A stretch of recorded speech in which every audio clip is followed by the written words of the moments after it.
네, 안녕하십니까. 반갑습니다. 하세원입니다. 오늘 21대 국회의원 선출하는 선거일인데 어떻게 선거는 하셨나요? 소중한 한 표 행사하셨기를 바랍니다. 예, 오늘은 초보셀러 입장에서 스마트 스토어와 쿠팡 어느 것이 더 유리한지 장단점에 대해서 비교하는 이야기를 좀 나눠보겠습니다. 다소 이야기가 길어질 수가 있어서 이야기 순서를 미리 알려드립니다. 첫 번째, 이용자 수. 두 번째, 경쟁 강도. 세 번째, 수수료. 그리고 네 번째는 제 생각. 이렇게 순서를 정했습니다. 일단 이 두 가지만 선택을 한 이유는 제가 두 가지만 하고 있어서이기도 하고 사람들이 가장 많이 이용하고 있기 때문이기도 합니다. 수수료도 다른 오픈마켓에 비해서 비교적 싸기 때문이기도 하죠. 제 개인적인 의견으로는 앞으로 온라인 쇼핑몰 판도는 이 쿠팡, 스마트 스토어 이 양강체제로 가지 않을까 예상을 해봅니다.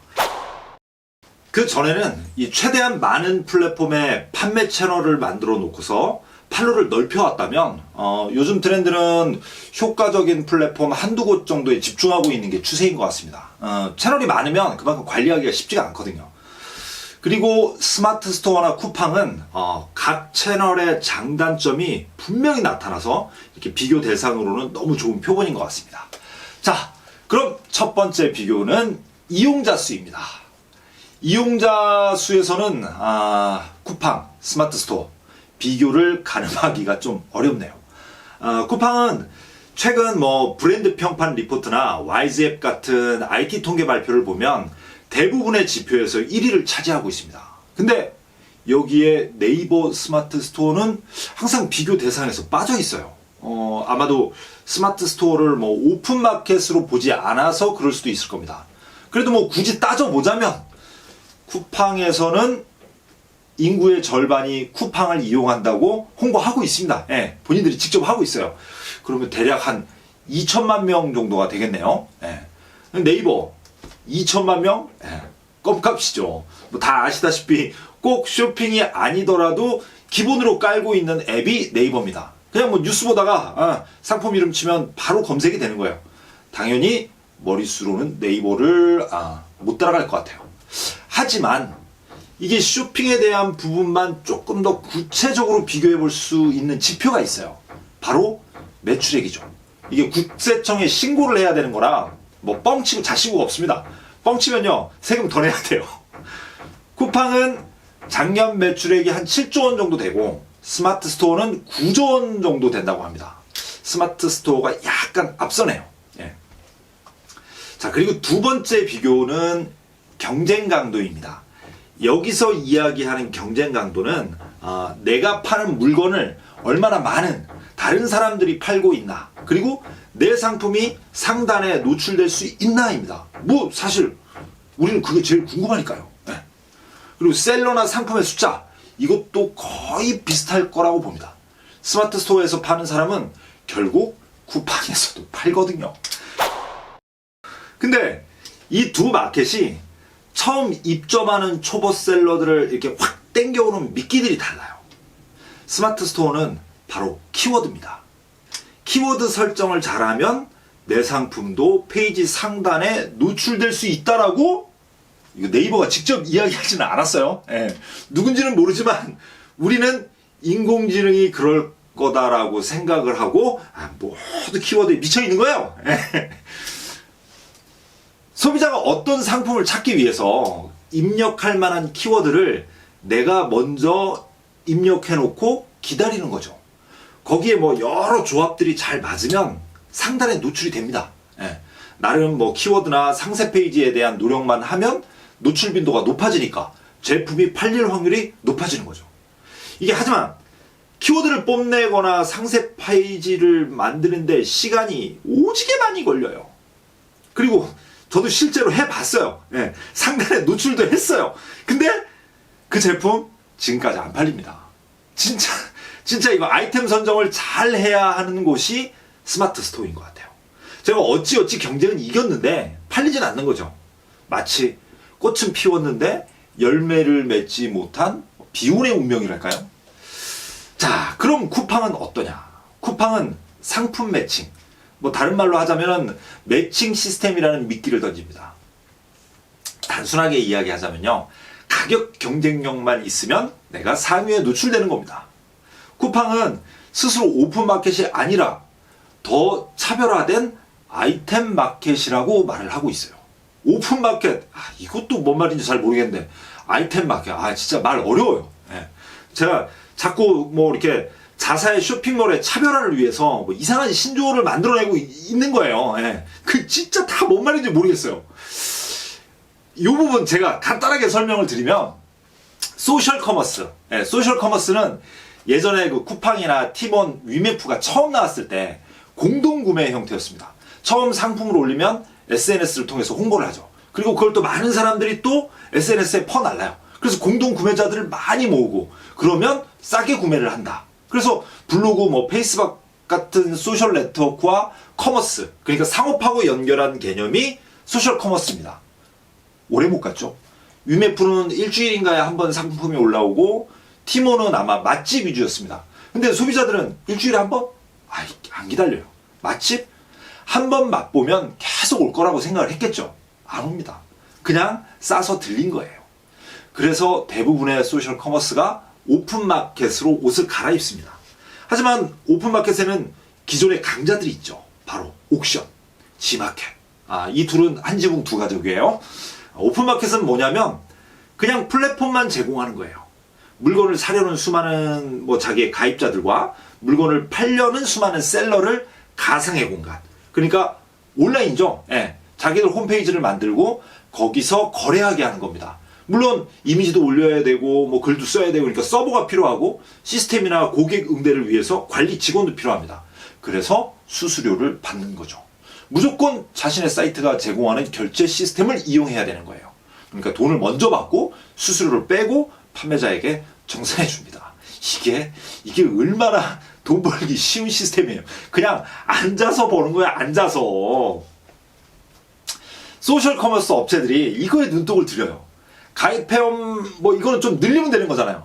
근데 지금 사업, 그러니까 공동 구매 같은 이 제한된 아이템으로는 옥션이나 지마켓한테 먹히는 거죠. 옥션이나 지마켓이 나도 좀 소셜 스마트 할래 이렇게 으르렁하면 이렇게 죽어 하고 그냥 죽는 거예요. 먹히는 거예요. 그래서 선제적으로 오픈마켓으로 옷을 갈아입는 거죠. 단 옥션이나 지마켓과는 차별화된 전략으로 접근을 했겠죠. 그 중에 하나, 그게 바로 쿠팡이 말하고 있는 아이템 마켓이다. 이런 얘기입니다. 예. 자, 오픈마켓이 잘 되려면 누가 먼저 할 것도 없이 파는 사람, 사는 사람이 많아져야 돼요. 이건 선후가 없습니다. 그냥 선순환만 있는 거예요. 그러기 위해선 처음 들어오는 셀러들을 위해서 진입장벽을 낮춰줘야 됩니다. 규모의 경제를 이룬 대형 업체한테만 유리한 조건이면 초보 셀러들이 안 들어가죠. 예. 왜? 안 팔리잖아요. 아니면 팔려도 남는 게 없는 거예요. 그래서 쿠팡은 고민에 고민을 거듭해서 매칭 시스템이라는 걸 고안한 것 같아요. 스마트 스토어는 키워드라는 전략을 쓰는 거고요. 이건 믿거나 말거나 그냥 제 뇌피셜입니다. 예. 일단 쿠팡은 제품을 하나 검색을 하면 스마트 스토어처럼 많은 제품이 나오지 않아요. 단 하나의 제품, 위너라고 하죠. 그 제품만 노출이 됩니다. 물론 같은 제품인데 다른 상품명, 다른 가격으로 올린 제품들도 쭈르륵 나오긴 해요. 그런데 아까 매칭 시스템이라고 그랬죠. 스마트 스토어는 말 그대로 내 가게, 내 상품이 명확해요. 그래서 상품평이 다 내 거예요. 내가 올린 상품에 붙은 건 다 내 거예요. 다른 사람이 똑같은 물건을 팔고 있어도 고객이 내 상품을 샀고 내 상품에 상품평을 달면 그건 고유한 내 겁니다. 어디 가지 않아요. 그게 많이 쌓일수록 신뢰도가 높아지면서 판매율도 높아지겠죠. 하지만 쿠팡은 매칭 시스템이라는 걸 통해서 이걸 한 방에 확 날려버립니다. 쿠팡 입장에서는 그 제품이 네 제품이야? 라고 물어보는 거예요. 근데 당연히 아니죠. 그러니까 할 말이 없는 거예요. 그냥 내가 싸게 팔면 위너가 되는 거고 상품평이고 구매율이고 다 내 거 되는 거예요. 이게 기존의 상품평이라든가 고객 관리를 꾸준히 하신 셀러분들은 분통 터지는 거예요. 예. 하지만 쿠팡의 입장은 단호합니다. Hey man, 보살님들이 그걸 좋아해. 우리라고 어쩔 수 있겠어? 절이 싫으면 중이 떠나는 거지. 절을 옮길 수는 없잖아. 얄짤 없습니다. 그게 그냥 시스템인 거예요. 쿠팡에서 팔고 싶으면 그거에 적응해야 됩니다. 방법을 잠깐 설명드리면 쿠팡에 상품 등록을 하실 때 상품명을 검색하면 제품들이 쭉 나타납니다. 마치 금도끼 은도끼에 나오는 산신령 같아요. 네가 팔려고 하는 제품이 이 제품이 맞냐? 맞죠? 네! 하고 그걸 클릭을 하면 그 제품의 이 상품평을 다 내 거로 만드는 거예요. 대신 조건이 있습니다. 매칭을 통해서 상품을 등록하면 위너가 돼야 돼요. 아니면 아예 노출이 안 되는 겁니다. 물론 뭐 맨 아래 이 상품을 팔고 있는 다른 판매자 칸이 있어요. 근데 그곳까지 가기 전에 이걸 검색한 사람들이 뭐 같이 본 상품, 이 판매자가 팔고 있는 다른 상품 등등 거기까지 가기도 전에 소비자의 손가락은 벌써 자기도 모르게 뭔가를 터치하고 있어요. 다른 판매자 이것까지 갈 수가 없는 거예요. 스마트 스토어는 그래도 뭐 뒤적뒤적 하면은 몇 페이지 뒤에라도 보이잖아요. 쿠팡은 얄짤없습니다. 대신 그 조건이 뭐냐면 내가 선택한 그 상품의 위너보다 내가 무조건 싸게 올려야 하는 거예요. 그리고 더 중요한 건 내가 그걸 피해갈 수도 없다는 겁니다. 내가 팔고 있는 제품과 동일한 제품을 다른 사람도 팔고 있다면 그 사람은 저한테 매칭을 거는 겁니다. 그리고 그게 가격이 더 싸면 저는 고객의 눈에서 흔적도 없이 싹 사라지는 거예요. 무섭죠? 이게 완전 정글입니다. 정글. 이게 자본주의의 약육강식이죠. 강한 자만 살아남는. 아무튼 최상단에 노출될 수 있는 진입장벽은 낮지만 그곳을 점령하기 위해서는 진짜 출혈이 엄청 심합니다. 그래서 해외 구매 대행이나 나만의 아이템이 중요한 포인트가 되는 겁니다. 왜냐하면 그건 경쟁자가 없거든요. 자, 그리고 두 번째, 경쟁 강도 측면은 서로 시스템과 지향점이 다르고 생원님들이 판매하시는 아이템에 따라서 유불리가 나뉠 것이기 때문에 요것도 동점으로 하겠습니다. 자, 그리고 세 번째, 이 제일 중요해요. 수수료. 이건 진짜 저희 같은 셀러들한테는 정말 중요하죠. 자, 수수료는 스마트 스토어가 단연 압도적으로 쌉니다. 수수료 부과도 두 업체별로 좀 차이가 있어요. 스마트 스토어는 모든 제품의 수수료가 동일합니다. 3.74%. 가격 비교를 통해서 들어오면 2%의 추가 수수료가 붙습니다. 대신에 뭐 스토어찜을 통해서 바로 들어온 고객들은 상품 비교를 안 했기 때문에 3.74%만 내면 되는 거예요. 그래서 스토어찜을 늘리고 뭐 신상품 알림을 늘리기 위해서 제가 지속적으로 쿠폰을 발행해야 되는 거죠. 뭐 아무튼 더 싼 수수료로 가는 지름길이니까요. 자, 그럼 쿠팡은 어떨까요? 쿠팡은 뭐 전자제품 같은 경우는 한 5%대예요. 근데 그런 제품들은 사실 저희 같은 초보셀러들은 취급이 어렵습니다. 대부분 식품이나 생활용품인데 이게 거의 10.6, 10.8%입니다. 쿠팡은 거기에 뭐 수수료에 대한 부가세 10%도 까고 정산을 해줘요. 그러니까 거의 11.8, 12% 가까이 되는 겁니다. 그래도 다른 오픈마켓에 비하면 이거 싼 거예요. 비싼 곳들은 뭐 20%씩 해요. 그래서 지금 뭐 조금씩 낮추고 있는 추세 같아요. 근데 문제가 있어요. 수수료가 싸면 더 잘 팔려야 되는데 오히려 정반대입니다. 왜 그럴까요? 바로 네 번째. 이게 저의 생각과 연결해서 이야기를 드리겠습니다. 자, 수수료가 싸면 제품 가격이 더 싼데 왜 더 안 팔릴까? 아마 여러 이유가 있을 겁니다. 일단 스마트 스토어는 노브랜드 제품이 많아요. 위탁 판매도 엄청나게 많죠. 그건 그만큼 경쟁이 심하다는 말과 같습니다. 근데 판매자 입장에서 보면 그 점이 스마트 스토어의 강점이자 약점인 것 같아요. 좀처럼 이게 빨리 판매가 일어나지를 않습니다. 쿠팡은 그래 내가 뭐 마진 이거 좀 줄여도 위로 한번 대보자 까짓 거만 라고 마음을 먹으면 금세 쭉쭉 나가요. 뭐 비록 남는 건 없지만 근데 스마트 스토어는 내가 가격을 내려도 키워드에서 검색이 안 걸리면 이게 말짱 도루묵입니다. 네이버 쇼핑에 가보시면 나보다 더 비싸게 팔아요. 어떤 분들은.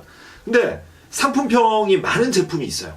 그런 경우죠. 싸다고 잘 팔리는 게 아니라 오랜 시간 신뢰를 쌓아야 하는 뭐 그런 느낌? 대신 쿠팡은 신뢰 뭐 이런 거 없습니다. 그냥 가격이 장대. 그리고 락인 효과라고 하죠. 예, 이것도 답이 될 수 있을 것 같습니다. 좀처럼 이 구매하시는 분들이 좀처럼 새로운 판매 시스템이 나와도 쉽게 움직이질 않아요. 그냥 그전에도 여기서 샀고 앞으로도 여기서 사는 거죠. 그 시스템에 익숙해지는 겁니다. 구매자 입장에서 보면 상품을 일일이 찾고 가격 비교하고 뭐 이런 것보다 그냥 한두 개 탁 보여지고 거기서 고르는 게 훨씬 고민을 덜 한다고 생각하는 것 같아요. 쿠팡이나 스마트 스토어도 그런 소비자의 심리를 읽고 다른 곳으로 못 가도록 포인트, 뭐 결제 시스템을 만드는 거죠. 네이버 페이가 대표적인 거예요. 리뷰 달면 쌓이고 구매 결정 빨리 해도 쌓이고 그 페이를 결제할 때 쓰는 거죠. 그럼 다른 곳으로 못 갑니다. 그걸 락인이라고 하는 거죠. 쿠팡도 쿠팡페이를 준비하고 있다고 합니다. 포인트는 쿠팡이 훨씬 많이 줘요. 수수료가 비싸서 그런가 포인트는 훨씬 더 빵빵하게 주는 것 같아요. 그리고 로켓 배송, 이 쿠팡이 직접 배송하는 겁니다. 빠른 거 좋아하시는 분들은 다른 곳으로 못 갑니다. 이렇게 잠그는 거, 그게 락인 효과인 거죠. 그리고 판매자 입장에서 보면 결제도 문제예요. 정산일이죠. 스마트 스토어는 구매 결정을 빨리 하면 일주일 만에도 입금이 돼요. 늦으면 뭐 한 2주일 정도. 근데 쿠팡은 보통 40일이에요. 정산 주기가 아주 늦어요. 저도 지금 코스트코에서 적으면 하루에 한 50만 원, 많으면 100만 원씩 물건을 사는 거예요. 그만큼 팔리는 거죠. 그냥 한 달로 계산하면 예, 진짜 지금 카드 때문에 난리 났습니다. 그래서 제 생각은 두 개를 병행하시는 게 좋을 것 같아요. 스마트 스토어는 시간이 지나면 수수료가 싸기 때문에 쿠팡보다 괜찮은 면이 분명히 있어요. 정산도 빠르고, 근데 경쟁이 심해서 제품이 잘 안 나가요. 이 전략에 대해서는 뭐 그 전 영상들을 보시면 좀 이해가 되실 겁니다. 자, 쿠팡은 확실히 반응이 빨라요. 택배도 많이 보내면 싸집니다. 그리고 실제 판매가 되기 때문에 거기에서 얻을 수 있는 정보나 경험, 그리고 느낌적인 느낌, 이건 안 해보면 모르는 거예요. 예, 안 팔리면 모르거든요, 그거는. 그래서 이 두 가지를 병행하시는 게 어떤가 제안을 해봅니다. 자, 오늘 영상은 여기까지였습니다. 감사합니다.